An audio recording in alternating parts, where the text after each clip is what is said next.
Ο ελληνικός στρατός καταλαμβάνει τη Δυτική Θράκη ως τον Εύρο. 2 μήνες μετά ελέγχει και την Ανατολική.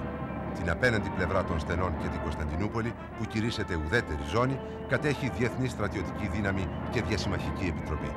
Εντονότερη πάντως είναι η αγγλική παρουσία. Με την απόφαση επέκτασης της ελληνικής ζώνης αρχίζει προέλαση προς την ενδοχώρα. Η προώθηση των ελληνικών δυνάμεων στη Μικρά Ασία αποσκοπεί στη δημιουργία ενός προστατευτικού τείχους μεταξύ των Βρετανικών και των τουρκικών στρατευμάτων. Είναι η καλύτερη κίνηση για τους Άγγλους, που ήδη αντιμετωπίζουν προβλήματα στα Δαρδανέλια και στην Νικομίδια. Αντίθετα, για τον ελληνικό στρατό η προέλαση αυτή σημαίνει ανάπτυξη του μετώπου σε μια τεράστια έκταση. Κάτι που φαίνεται να ανησυχεί το Βενιζέλο. Οι πολεμικές επιτυχίες, ωστόσο, διαδέχονται η μία την άλλη. Ο ελληνικός στρατός καταλαμβάνει τη Φιλαδέλφια, την Πάνορμο και την Μπρούσα. Η προσωρινή κυβέρνηση του Κεμάλ στην Άγκυρα προσπαθεί να οργανώσει την τουρκική άμυνα, αλλά χωρίς αποτέλεσμα. Σε κάθε σύγκρουση τα στρατεύματά του έχουν μεγάλες απώλειες. Οι ελληνικές στρατηγικές θέσεις ισχυροποιούνται σε όλο το εύρος του μετώπου. Με την κατάληψη όμως της Προύσας, που γίνεται με πρωτοβουλία του Γενικού Επιτελείου και χωρίς την έγκριση του Βενιζέλου, αλλάζει και πάλι ο συσχετισμός στις διαθέσεις των συμμάχων. Γάλλοι και Ιταλοί απαιτούν τον τερματισμό των ελληνικών επιχειρήσεων.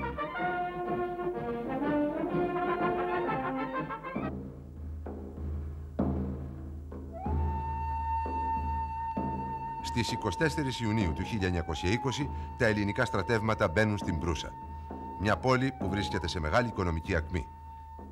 Η αναπτυγμένη κτηνοτροφία της και η οργανωμένη από Ελβετούς βιομηχανία της παράγει περιζήτητα προϊόντα.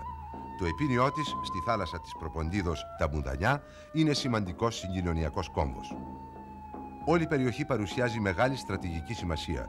Γι' αυτό και η κατάληψή της, αν και έξω από την επιχειρησιακή δράση των Ελλήνων, χαιρετίζεται από το Βρετανικό στρατηγείο. Το ελληνικό στοιχείο της πόλης δεν ξεπερνά τις 6.000, ενώ οι Τούρκοι κάτοικοι φτάνουν τις 80.000. Οι Έλληνες της Προύσας πάντως ζουν σε οργανωμένη κοινότητα και ελέγχουν μεγάλο μέρος του εμπορίου της πόλης. Για τους μουσουλμάνους η Προύσα είναι η δεύτερη ιερή πόλη μετά τη Μέκκα. Υπήρξε η πρώτη πρωτεύουσα των Οσμανιδών και ακόμη και τώρα εδώ συνηθίζουν να θάβουν τους επιφανείς συμπατριώτες τους.